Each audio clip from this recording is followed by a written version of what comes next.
네, 오늘 금요일 심야 예배는 팥죽인가 장자권인가라는 제목으로 함께 잠시 은혜를 나누기 원합니다. 미국에 있는 스탠포드 대학교에 월터 미셸이라는 심리학 교수가 있었습니다. 이 교수가 실험을 한 이야기를 설교 전에 먼저 함께 이야기를 나누려고 합니다. 이 실험을 할 때에 4살짜리 어린아이들을 데려다가 실험을 했다라고 합니다. 작은 책상 하나만 덩그러니 놓은 그 방 안에 아이들을 한 명씩 넣어두었죠. 책상 위에는 달콤한 마시멜로 2개와 종 1개가 놓여 있었습니다. 그리고 연구자들은 아이들에게 각 방마다 돌아가면서 이렇게 말했습니다. 여러분, 난 지금 바빠서 잠깐 나가봐야 해요. 그런데 내가 돌아오면 마시멜로 2개를 다 줄 테니까 잠깐만 기다리세요. 그런데 혹시 그 전에 마시멜로가 좀 먹고 싶으면 종을 울리고 하나만 먹으세요. 그런데 이걸로 끝입니다. 2개를 다 먹으려면 내가 돌아올 때까지 기다려야 해요 라고 말하고 연구자는 방을 떠났습니다. 방문은 굳게 닫히고 어린이들은 이제 금단의 마시멜로우와 함께 방 안에 남겨졌습니다. 어떤 아이는 정말 불과 1분 만에 종을 울리면서 마시멜로 하나를 먹어치운 아이가 있었고, 어떤 아이는 유혹을 이기기 위해서 눈을 가리고 노래를 부르는 등 딴청을 피우는 아이가 있었습니다. 또 어떤 어린이는 억지로 낮잠을 자는 아이도 있었다라고 합니다. 결국 어린이들의 3분의 1은 유혹을 참지 못하고 마시멜로우를 다 먹어버렸습니다. 그리고 나머지 3분의 2는 끝까지 잘 참았다라고 전해집니다. 그로부터 10년 후에 실시된 이 아이들을 대상으로 한 2차 연구에서 마시멜로우의 그 유혹을 이겨낸 어린이들이 그렇지 못한 어린이들보다 더 건강하고 사회적인 적응을 잘했다라고 합니다. 게다가 미국의 수학 능력 시험인 SAT 시험에서도 200점이나 높은, 평균적으로 200점이나 높은 점수를 받았다라고 전해지고 있습니다. 이 실험은 2005년에 호아킴 데 포사다라는 사람이 쓴 옆에 있는 이 마시멜로 이야기라는 책으로 유명해집니다. 성공과 관련해서 저자가 말하는 이 책의 핵심은 이 책 2장의 제목인 눈부신 유혹을 이기면 눈부신 성공을 맞이할 것이다 라고 요약을 하면서 우리에게 가르침을 줬습니다. 무엇입니까? 오늘의 유혹을 이기면 내일 더 큰 성공을 이룰 수 있다라는 것을 가르쳐 주었던 책입니다. 우리 사랑하는 성도님들께서는 이 실험을 어떻게 생각하십니까? 그리고 이 실험을 근거로 만든 이 오늘의 유혹을 이기면 내일 더 큰 성공을 누리겠다라는 이 선언은 어떻게 생각하시는지요? 마시멜로 이야기는 이따 뒤에 가서 다시금 정리해 보려 합니다. 아직은 답을 내지 않고 함께 오늘 본문 말씀 속으로 한 걸음 한 걸음 더 들어가 보도록 하겠습니다. 먼저 오늘 본문 24절에서 26절까지 말씀을 다시 한번 함께 한 목소리로 읽어보겠습니다. 함께 읽습니다. 그 해산 기한이 찬즉 태에 쌍둥이가 있었는데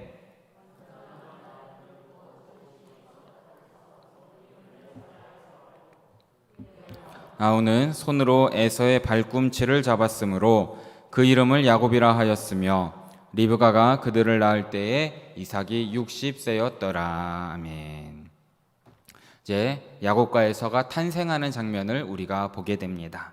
먼저 나온 아이가 누구입니까? 에서입니다. 근데 제가 설교를 준비하다가 다른 분들의 설교는 어떻게 하시는지 좀 궁금해서 찾아보다가 에서와 야곱의 겉모습만 보아도 하나님께서 왜 둘을 다르게 선택하셨는지 알 수 있다라고 주장하시는 한 목사님의 설교를 듣게 되었습니다. 갓 태어난 아기가 온몸에 붉은 털이 가득하면 그게 정말 사람의 모습이냐라는 것이죠. 아기 피부가 매끈해야 되는데 날 때부터 붉은 털로 뒤덮여 있으니까 딱 마귀 새끼 같다라는 설교를 들었습니다. 겉모습이 반영하고 있는 성격 때문에 하나님께서 에서를 택하지 않으셨다라는 것이죠. 그에 비해서 피부가 매끈한 야곱은 타고난 성품이 좋아서 선택을 받았다는 것입니다. 야곱이 뱃속에서부터 장자권의 중요성을 알았기 때문에 먼저 나가는 에서를 끌어당겨서라도 장자가 되고 싶어 했다라는 말을 덧붙이는 설교를 듣게 되었습니다. 그런데 이것은 어떻게 보면 해석이 아니라 그냥 이 목사님의 개인적인 주장이고 느낌일 수밖에 없습니다. 왜입니까? 하나님은 절대 그러실 리가 없습니다. 하나님은 외모가 아니라 중심을 보심을 믿으시기 바랍니다. 붉은 털옷을 뒤집어 쓴 것 같은 피부든 매끈한 피부든 간에 그것이 하나님께서 한 인생을 사랑하고 말고를 정하는 기준이 될 수는 없다라는 것이죠. 쌍둥이의 탄생 장면에서 우리가 알 수 있는 것은 단 하나입니다. 그저 전혀 다르게 생긴 이란성 쌍둥이가 거의 같은 시기에 태어났다라는 것밖에는 우리가 알 수 없습니다. 그래서 성경은 아무런 해석 없이 담담하게 이 당시에 일어난 일만을 기록하고 우리에게 말해주고 있는 것입니다. 그래서 부모는 어떻게 합니까? 갓난아기의 겉모습에 따라서 이름을 짓게 됩니다.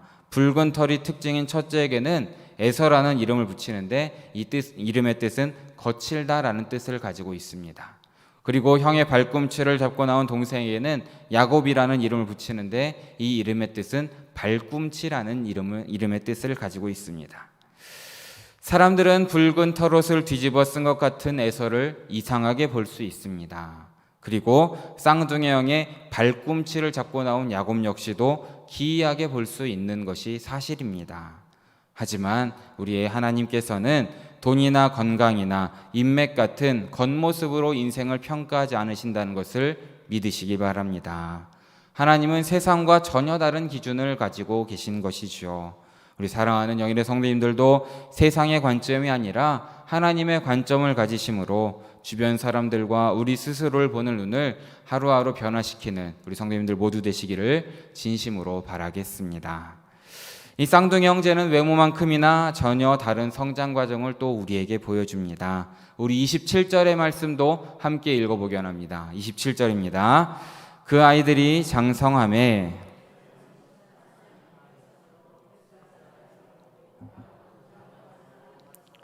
장막에 거주하니. 아멘. 에서는 사냥에 능숙한 들사람이 되었고 야곱은 조용한 성격이었기 때문에 장막에 거주하는 사람이 되었다라고 기록하고 있습니다. 사냥꾼과 이 조용한 사람, 안타깝게도 우리는 이러한 특징까지도 선과 악으로 나누고 싶어하는 것이 사실입니다. 사냥꾼이라는 직업이 에서의 그 난폭한 성품을 반영한다라고 하고, 야곱은 하나님의 택하심을 받은 착한 사람이기 때문에 조용하게 집안일만 한다라고 생각을 하는 것이죠. 왜입니까? 하나님께서 에서를 미워하고 야곱을 사랑하시는 이유를 정말 좀 기억고 찾아내고 싶어서 우리가 스스로 그렇게 해석할 때가 많다라는 것이죠. 이유 없이 누구를 사랑하고 이유 없이 누구를 미워한다는 것이 우리에게는 도무지 납득이 되지 않는다라는 것입니다. 하지만 장성한 이 두 형제가 택한 직업만으로 이들의 선과 악을 규정할 수는 없음을 기억하시길 바랍니다. 고대 사회에서 노련한 사냥꾼은 중요한 직업이었습니다. 아주 가정에 많은 것을 가져다주는 중요한 직업이었죠. 또 상대적으로 조용한 성격의 야곱은 장막에 거주하는데, 이는 당시 상용어로서 이제 목축하는 사람, 목자를 의미하는 단어를 가졌다고 합니다. 27절의 말씀은 두 형제가 각자 기질에 맞게 다른 직업을 선택한 것에 대한 객관적인 설명을 우리에게 가르쳐주고 있습니다. 그런데 이제 문제가 발생하는데 28절에서 일어납니다. 우리 28절의 말씀을 함께 읽어보겠습니다. 사냥한 고기를 좋아함으로 그를 사랑하고 리브가는 야곱을 사랑하였더라. 아멘. 어떤 문제가 발생합니까? 아버지와 어머니가 두 아들을 각각 편애하는 것입니다. 이삭은 에서를 유독 좋아합니다. 그 이유가 아주 간단합니다. 에서가 사냥한 고기를 좋아하기 때문입니다. 원어를 직역하면 이삭은 에서가 사냥한 고기를 항상 입에 두었다라고 기록이 되어 있습니다. 그러니까 매 끼니마다 이 에서가 사냥한 고기를 먹었던 것 같습니다. 그래서 형인 에서를 더 좋아한 것이죠. 이삭은 분명 형이 아우를 섬기게 된다라는 하나님의 계시를 들었습니다. 우리 23절의 말씀을 다시 함께 읽어보기 원합니다. 23절입니다. 여호와께서 그에게 이르시되 두 국민이 내 태중에 있구나. 두 민족이 내 복중에서부터 나누이리라. 이 족속이 저 족속보다 강하겠고 큰 자가 어린 자를 섬기리라 하셨더라. 아멘. 이 말씀은 이 쌍둥이가 태어나기 전에 하나님께서 계시해 주신 말씀입니다. 그러기에 이삭은 이 형이 아우를 섬기게 된다는 하나님의 계시를 들었고 그 부분을 분명하게 정확하게 가르쳐 줬어야 됐습니다. 이 계시를 에서에게도 알려야 했고 순종할 것을 가르쳐야 했던 것입니다. 하지만 이삭은 그렇게 하지 않습니다. 나중에 보면 이삭은 심지어 에서에게 장자의 축복을 주려고 했던 것을 우리는 말씀을 통해 알게 됩니다. 에서가 가져다주는 고기가 너무나 좋았기 때문에 또 그 고기를 가져다주는 에서가 너무 좋았기 때문에 하나님의 계시를 하나님의 약속을 무시하고 형인 에서에게 장자의 축복을 주려고 했다라는 것입니다. 그런데 어머니 리브가는 또 반대로 야곱을 사랑합니다. 23절에 하나님의 계시를 기억했기 때문일까요? 정확히는 알 수 없습니다. 하지만 그냥 리브가는 이 야곱을 좋아합니다. 그런데 리브가는 하나님을 오해했습니다. 하나님께서 분명히 가르쳐 주셨습니다. 큰 자가 작은 자를 섬길 것이다 라고 계시하셨습니다. 그렇게 말씀하셨음에도 불구하고 리브가는 자신의 힘과 지혜를 총동원해서 야곱에게 장자권을 주려고 노력하는 모습을 우리는 말씀을 통해 보게 되는 것이죠. 남편을 속이고 큰아들 에서의 마음에 비수를 꽂을지라도 야곱에게 장자의 축복이 돌아가야 한다라고 믿었고 이를 위해서 여러 가지 일을 벌이게 되는 것입니다. 리브가는 지금 아브라함의 집안 식구가 된 지 수십 년이 지났음에도 여호와 하나님이 어떤 분이신지 어떻게 일하는지 잘 몰랐던 것 같습니다. 리브가는 하나님을 기다리지 않았던 것입니다. 하나님이 하실 일을 기대하지 않았던 것이죠. 내가 들은 것, 그것은 하나님을 기다리기보단 내 힘으로 이뤄야 직성이 풀렸던 사람이었습니다. 그래서 이것이 야곱을 향한 어긋난 사랑으로 표현이 되고 있다라는 것입니다. 그래서일까요? 성경에서 가장 사이에 좋지 않은 형제 중 하나가 바로 에서와 야곱일 것입니다. 그들은 죽이지만 않았지 죽이기 직전까지 가는 것을, 전쟁 직전까지 가는 것을 우리는 말씀을 통해 보게 됩니다. 그리고 그들이 세운 민족은 역사 속에서도 끊임없이 싸우고 있는 것을 우리는 알게 됩니다. 그 원인 중에 하나가 많은 원인이 있겠지만 부모가 자기 눈에 보기 좋은 자녀만을 편애했기 때문이 아닐까라고 저는 생각을 합니다. 부모의 이 독이 된 사랑이 길고 긴 정말 몇천 년이 되는 비극을 만들어냈다라는 것입니다. 사랑하는 성도님들, 자녀들을 하나님의 언약 백성으로 바르게 양육하시기를 원하고 계십니까? 정말 그러시다면 우리의 생각과 마음을 세상의 기준이 아닌 하나님의 가치로 바꾸시길 진심으로 바라겠습니다. 내 욕심, 내가 원하는 것, 나의 느낌이 아니라 하나님의 말씀에 기대어서 하나님의 마음과 하나님의 눈으로 우리의 자녀들의 모습을 잘 바라볼 수 있어야 함을 기억하시길 진심으로 바랍니다. 내 마음에 드는 일을 한다고 아이들을 좋아하고 내 마음에 들지 않는다고 해서 아이를 미워해서는 안 되는 것입니다. 우리의 자녀들 모두에게 고유한 가치가 있다. 또 그런 가치관이 있음을 기억해야 되는 것입니다. 그러기에 우리 부모들은 그 계획과 뜻을 하나님께 기도함으로 그 모든 것을 듣고 우리에게 맡겨진 영혼들을 하나님의 눈으로 사랑하고 하나님의 눈으로 바라보고 하나님의 마음으로 양육해야 한다라는 것을 믿으시길 진심으로 바랍니다. 오직 주님만이 만드실 수 있는 사람을 살리고 고치고 온전케 하는 사랑으로 자녀를 사랑하시는 우리 사랑하는 성도님들 모두 되시기를 바라고 축복합니다. 이제 오늘 본문의 중심 사건으로 들어가 보길 원합니다. 이제 두 아들의 가장 중요한 차이점을 보게 됩니다. 둘의 중심이 다름을 보여주는 사건입니다. 우리 29절에서 34절까지 우리 함께 한 목소리로 읽어보겠습니다. 야곱이 죽을 쏘았더니 에서가 들에서 돌아와서 심히 피곤하여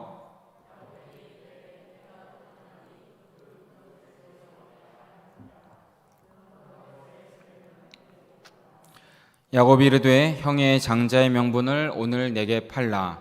에서가 이르되 내가 죽게 되었으니 이 장자의 명분이 내게 무엇이 유익하리요. 야곱이 이르되 오늘 내게 맹세하라.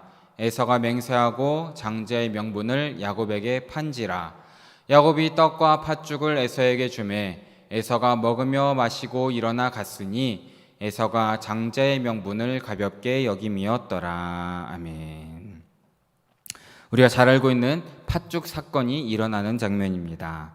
우리말 성경은 우리가 알다시피 이제 팥죽이라고 번역하고 있는데 우리가 알고 있는 팥죽과는 조금 다른 개념으로 보시면 좋을 것 같습니다. 원어 성경을 보면 아돔과 아다시라는 단어로 쓰여 있는데 이것은 30절 말씀에 나와 있는 것처럼 붉은 것이라는 의미를 가지고 있습니다. 그러니까 지금도 흔하게 먹을 수 있는 렌틸콩으로 만든 이 붉은빛 스프를 말하는 것입니다. 그리고 이 일이 일어나는 장소도 우리가 다시 한번 생각해 봐야 됩니다. 학자들은 이 장소가, 지금 이 사건이 일어나고 있는 장소가 이삭의 집이 아닌 야곱이 목축을 하러 나온 야영지다라고 설명을 합니다. 당시 많은 사람들을 거느린 족장이었던 이삭의 집에서 에서의 먹을 것이 없는 상황이 일어날 리도 없고 또한 야곱이 지금 굳이 직접 요리를 할 리도 없기 때문이다라는 것입니다. 그러니까 지금 이 상황은 야곱이 양무리를 끌고 야영지로 나와 있을 때에 그곳에 에서가 찾아와서 배고파 죽을 지경이니 먹을 것을 달라라고 떼를 쓰는 장면이라는 것을 기억하시면 좋겠습니다. 이렇게 야곱은 먹을 것을 달라는 에서에게 무엇을 달라고 합니까? 형의 장자 명분을 오늘 내게 팔아라 라고 제안을 합니다. 그런데 에서는 아주 간단하게 배고파 죽겠는데 그게 무슨 소용이 있느냐라며 맹세까지 하면서 장자의 명분을 그저 죽 한 그릇, 스프 한 그릇에 팔아버린 것입니다. 그리고 34절을 보면 야곱이 죽뿐만 아니라 떡까지도 주는 걸 보게 되는데 정말 이걸 보면 대단히 기쁜 것으로 우리는 보게 됩니다. 이 사건에서 에서의 문제가 무엇인지 분명히 밝혀지죠. 무엇입니까? 장자의 명분을 너무 가볍게 여겼다라는 것입니다. 장자의 명분을 가볍게 여긴 것. 에서는 이렇게 분명히 잘못된 선택을 합니다. 그가 지금 굶어 죽게 되었다라는 말은 너무나도 큰 과장법이 아닐까 생각이 됩니다. 그냥 사냥하다가 한 끼 정도 거리지 않았을까 생각이 됩니다. 그리고 조금만 더 가면 아버지의 집이 나올 것이고 그 집에는 먹을 것이 넘쳐났을 것입니다. 굳이 자기가 음식을 만들어 먹어도 되는 것이고 또 가면 하인들도 많아서 음식을 만들어줄 사람도 있었을 것입니다. 하지만 에서는 수고하거나 더 기다리고 싶지 않았던 것 같습니다. 그러다 마침 평소에 좋아하던 이 붉은 죽을 동생이 끓이고 있는 것을 보게 되었고 그는 이 죽을 위해서 장자의 명분을 팔아서 붉은 죽을 먹게 되었다라는 것입니다. 장자의 명분, 이 고대 사회에서 장자의 명분이라는 것은 일반적으로는 부모의 재산을 상속받을 때 두 몫을 받을 권리를 말하는 것입니다. 그러니까 다른 형제들에게 하나가 갔다면 장자에게는 두 개가 갔다라는 것입니다. 아버지를 이어서 그 집안의 가장이 되어서 책임을 다해야 됐기 때문에 다른 형제들보다는 2배 많은 유산을 받는 그것이 장자의 명분이었다라는 것입니다. 그런데 이 아브라함의 집안, 이 이삭의 집안에는 이러한 장자의 명분에 또 하나 추가되는 항목이 있었음을 우리는 잘 알고 있습니다. 무엇입니까? 하나님께서 아브라함에게 하신 그 언약, 그 약속을 이어받을 자격이었던 것이죠. 하나님은 아브라함에게 어떤 약속을 하십니까? 정착할 땅과 큰 민족, 열방의 복을 약속하셨음을 우리는 말씀을 통해 알고 있습니다. 그리고 이 언약은 아브라함의 자손들을 향해 성취하게 될 텐데 그 후손이 많으면 형제들 중에서 장자의 명분을 가진 사람이 그 약속을 이어받아서 그 하나님의 약속을 이어가도록 노력해야 됐던 것입니다. 그런데 하지만 에서는 이 엄청난 하나님의 약속을 이어갈 자격인 그 장자의 명분을 너무나 가볍게 여겼다라는 것입니다. 이것이 에서의 가장 심각한 문제라는 것입니다. 에서는 하나님과의 약속을 아주 우습게 여겼던 것입니다. 할아버지 아브라함이 평생 살아내고 보여준 하나님의 약속이었습니다. 아버지 이삭의 삶을 관통하는 하나님의 약속이었습니다. 근데 이 모든 것을 에서는 전혀 중요하게 생각하지 않았다라는 것입니다. 그래서 히브리서 말씀을 보면 에서를 음행하는 자와 같은 수준으로 평가를 합니다. 우리 히브리서 12장 16절의 말씀을 함께 읽어보겠습니다. 함께 읽습니다. 음행하는 자와 혹 한 그릇 음식을 위하여 장자의 명분을 판 에서와 같이 망령된 자가 없도록 살피라. 아멘. 무엇입니까? 음행하는 자와 이 에서가 같이 망령된 자다라는 것을 말해주고 있는 것입니다. 무엇에도 비할 수 없이 큰 그 하나님의 약속을 한 끼 수프 한 그릇과 바꿔버린 것은 하나님과의 약속을 짓밟아 버렸다라는 것을 말해주는 것이고, 이 모든 것이 다 망령되었다라고 기록하고 있는 것입니다. 에서는 가장 중요한 것, 이 집안의 특별한 정체성을 인정하지 않았던 것입니다. 할아버지 아브라함이 하나님의 약속을 바라보고 가나안 땅까지 와서 고생하며 자리 잡은 집안이었던 것입니다. 그래서 이 집안 사람들은 모두가 하나님의 약속이 얼마나 중요한지를 다 알고 있었습니다. 그럼에도 에서는 이 약속을 이어받을 자격을 너무나도 쉽게 동생에게 팔아 넘겼던 것입니다. 에서는 도대체 어떤 사람이었기 때문에 이런 선택을 하겠습니까? 아마 에서는 눈에 보이는 것이 전부인 사람이 아니었을까 생각이 듭니다. 하나님의 약속, 하나님의 언약은 보이지 않는 것이었고, 지금 눈앞에 있는 붉은 죽은 당장 내 삶의 유익을 가져다 줄 보이는 것이었다라는 것입니다. 이 에서는 보이지 않는 언약, 장자의 명분보다는 한치의 망설임 없이 지금 내 눈앞에 있는 죽을 선택하는 정말 믿음 없는 사람이었다라는 것을 우리는 기억해야 되는 것입니다. 그 결과 어떻게 됩니까? 언약의 자손 이삭 집안의 장자로서 누릴 수 있는 하나님께서 아브라함에게 주신 약속을 이어갈 장자의 명분을 스스로 발로 차서 없애버렸다라는 것입니다. 그런데 이것이 정말 단지 에서만의 이야기겠습니까? 우리도 스스로를 살펴보시면 에서와 같을 때가 너무나 많을 수 있습니다. 하나님의 약속은 너무 멀리 있는 것 같고 손에 잡히지도 않을 때가 많은 것 같습니다. 그래서 어떻게 됩니까? 잘 믿어지지 않습니다. 반면에 당장 눈에 보이는 것들은 사방에 널려 있습니다. 손만 내밀면 당장 잡을 수 있을 것 같습니다. 그때 우리는 보이지 않는 하나님의 약속과 보이는 세상 것들 가운데 어떤 것을 선택하시는지 한번 스스로에게 대답해 보시길 진심으로 바랍니다. 사랑하는 여러분, 우리는 하나님께서 약속하신 나라가 복된 나라라는 것을 믿고는 있습니다. 하지만 그 나라를 위해서 오늘 내가 이 시간 지불해야 하는 눈에 보이는 것은 좀 아깝고 부담스러울 때가 사실 왕왕 있다라는 것이지요. 보이지 않는 것을 위해서 보이는 것을 내놓자니까 왠지 손해를 보는 것 같은 느낌일 때가 있다라는 것입니다. 약속받은 그 하나님의 나라가 아무리 좋을지라도 지금 내 눈앞에 보이는 내가 살고 있는 나라에서까지 손해보면서 약속된 나라를 붙잡아야 되는지 확신이 서지 않을 때가 있다라는 것입니다. 한편 오늘 말씀에서 야곱이 한 일은 잘한 일이겠습니까? 아니죠. 야곱도 잘못을 분명히 했습니다. 야곱은 장자의 명분이 중요하다는 것을 알고 깨닫고 믿고 있었던 사람이었습니다. 장자의 명분이 자기에게 돌아올 것이라는 그 계시를 아마도 어머니 리브가를 통해서 들었을 것입니다.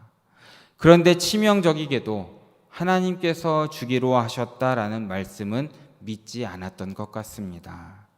야곱은 하나님을 기다리지 않습니다. 어떻게 합니까? 팥죽으로 형 에서와 이 거래를 하는 것입니다. 자기 딴에는 지금 하나님의 약속을 성취하기 위해서 노력했습니다 라고 말할 수 있지만 이 사건으로 인해서 어떻게 됩니까? 형제의 사이의 골은 더 깊어질 수밖에 없었다라는 것이죠. 약속은 믿었습니다. 하지만 그 약속을 이루시는 하나님의 일하심은 믿지 못했던 것입니다. 결국 야곱은 이 자신의 꾀로 인하여서 이 형을 속이는 것으로 인하여서 하나님께서 계획하신 길에서 훨씬 더 돌아가는 험악한 길을 걷는 인생이 되는 것을 우리는 말씀을 통해 기억해야 되는 것이죠. 이렇다고 해서 이렇게 에서와 야곱 모두가 문제가 많다라고 결론을 내리고 끝낼 수는 없지 않겠습니까? 하나님께서 예정하셨으니까 무조건 한 명은 구원받고 다른 한 명은 저주를 받을 것이다 라고 생각하고 본문을 끝내서도 안 되는 것입니다.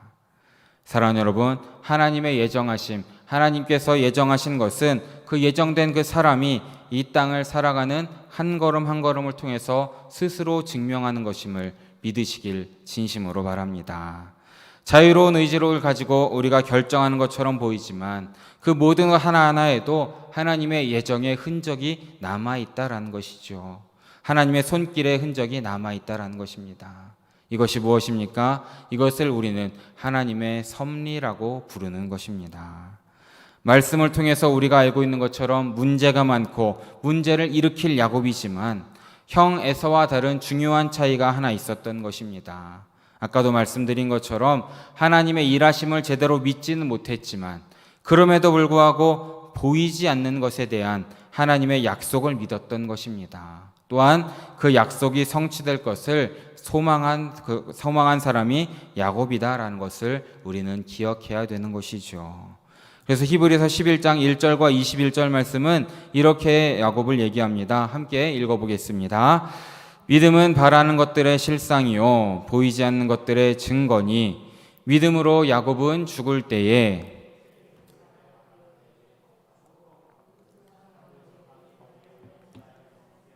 아멘. 또한 로마서 8장 24절에서도 보이지 않는 믿음에 대해서 이렇게 우리에게 말해줍니다. 우리가 소망으로 구원을 얻었음에 보이는 소망이 소망이 아니니 보는 것을 누가 바라리요? 라고 말하고 있습니다. 사랑하는 여러분, 주님을 믿는 성도란 어떤 사람들입니까? 바로 주님께서 이미 우리에게 주신 약속을 믿는 사람들입니다. 그리고 약속하신 바를 이루실 주님을 소망하는 사람들입니다. 또한 오늘 우리에게 주어진 삶을 사랑하는 사람들이다라는 것을 믿으시길 진심으로 바라겠습니다.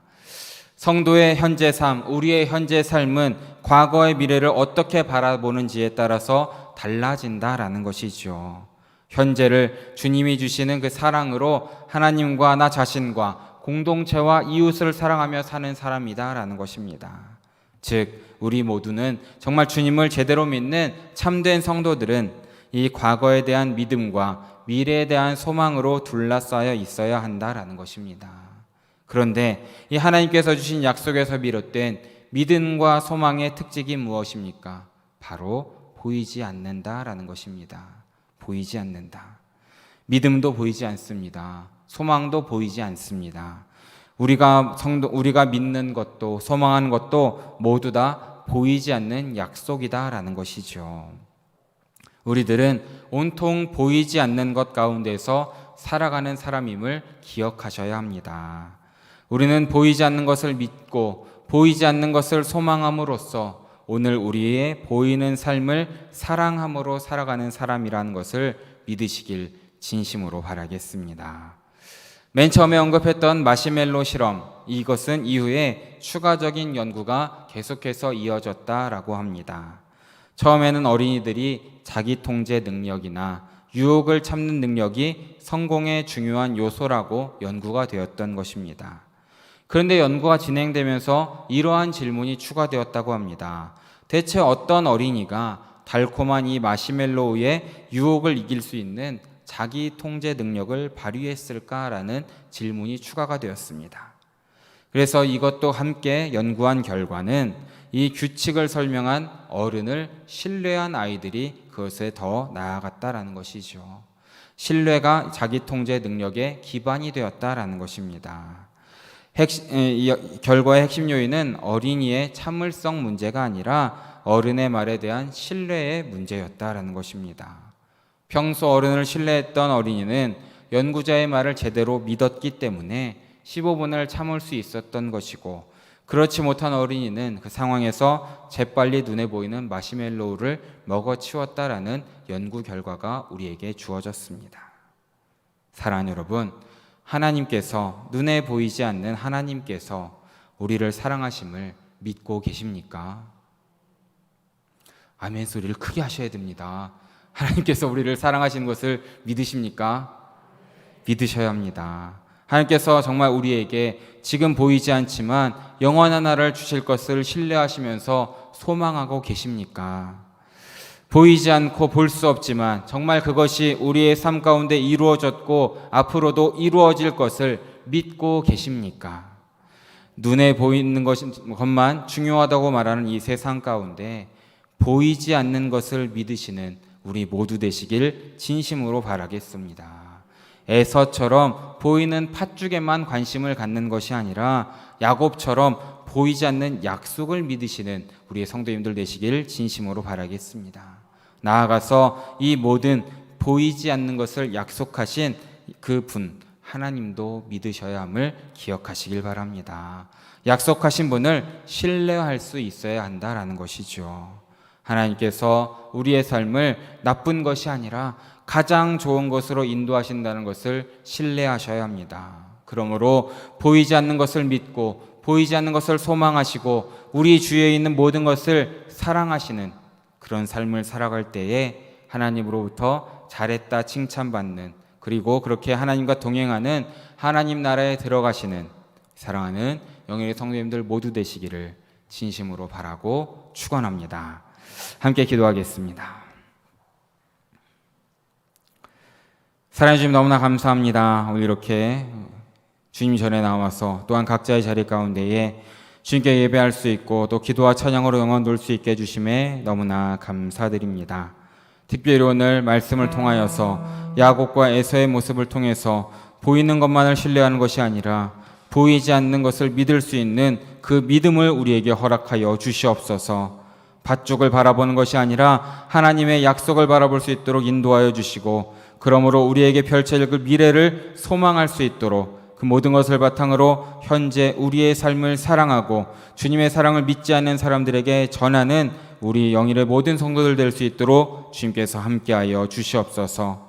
또 우리의 기도 가운데도 함께 하셔서 우리 주님께서 이루시는, 주님께서 원하시는 선한 뜻을 이룰 수 있도록 함께 하시고 우리의 모든 삶 가운데에 주님께서 친히 섭리하여 주시고 인도하여 주시옵소서. 모든 것을 주님께 맡겨옵고 살아계셔서 역사하시는 예수 그리스도의 이름으로 기도드립니다. 아멘.